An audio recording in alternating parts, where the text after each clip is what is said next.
Well, Ola, welcome. Saturday, Alicia here. It's really nice to be with you, and we are having a very lazy day in the old Alicia Richard household. Today, though, I've got a question from a lovely listener called Hannah, and it was a bit of a fast moving, we need answers question. I thought I will head to Facebook Live and we will make this happen. So, I wanted to just firstly show you, I bought this today.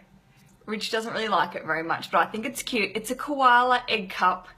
It's weird actually because his brains are empty, but we're going to do something with it. I think I might put a plant in it. So there you go. There's that. Anyway, lovely Hannah wrote to me. She's actually a wedding photographer, and I've got a lovely long email here. I'm not going to read the whole thing, but what she is asking is about wedding dress alterations on the fly. She's very lucky. She actually found a wedding dress she liked. She's getting married in a couple of months, by the way.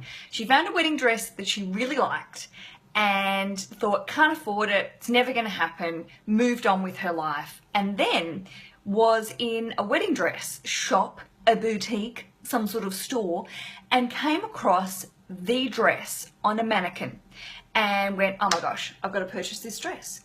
And she got the dress, I don't know, I think it was for $600, maybe a bit more. She didn't say. But she got a good deal. It was a Waters and Water dress. I can never say it.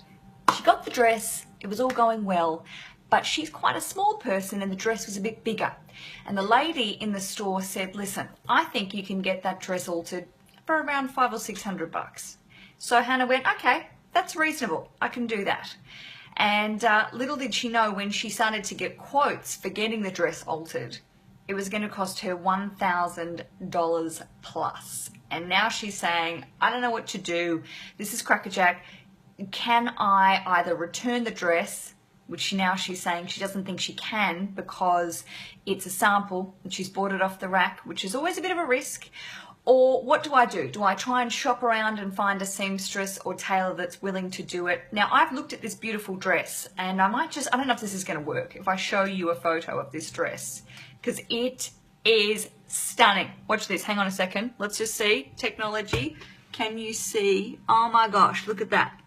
Beautiful. But you can see quite a lot of lace, quite a lot of lovely things going on. So the problem is when you're purchasing a dress, a sample dress, a lot of the time, as I said, you can't return it most of the time. And also, if dresses like that with intricate lace, beading, all these panelings attached to the dress, it can be very hard to do alterations, and you really want to find a seamstress that is very skilled in what they're doing because you don't want them to fuck it up.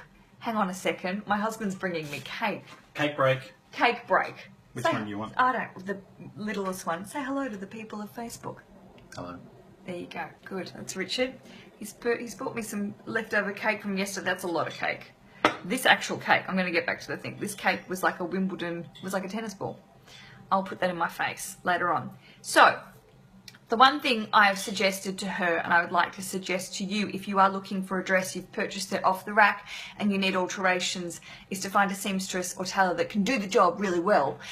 One thing you could do is to do a search. I've had lots of amazing suggestions lately about the website Thumbtack.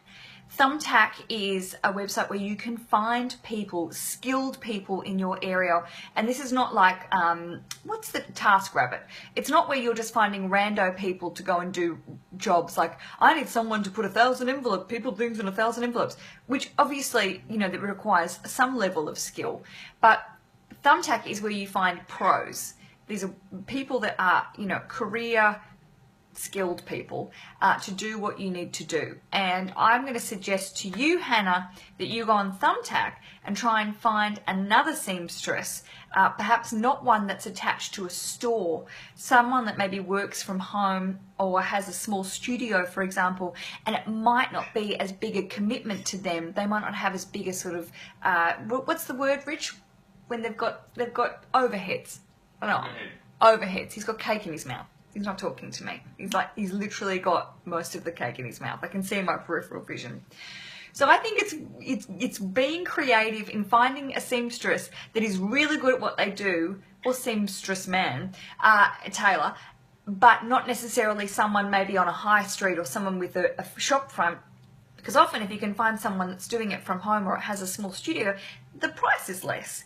Of course, Hannah, I don't think you should give up on this dream of wearing the dress. I know it's quite a substantial amount of, fixing and squishing in. You could just do what they do, this is not helpful at all, in photo shoots where they just put a big tag at the back of it and they just clip it together and you go, just don't photograph me from the back. I'll only be photographed from the front.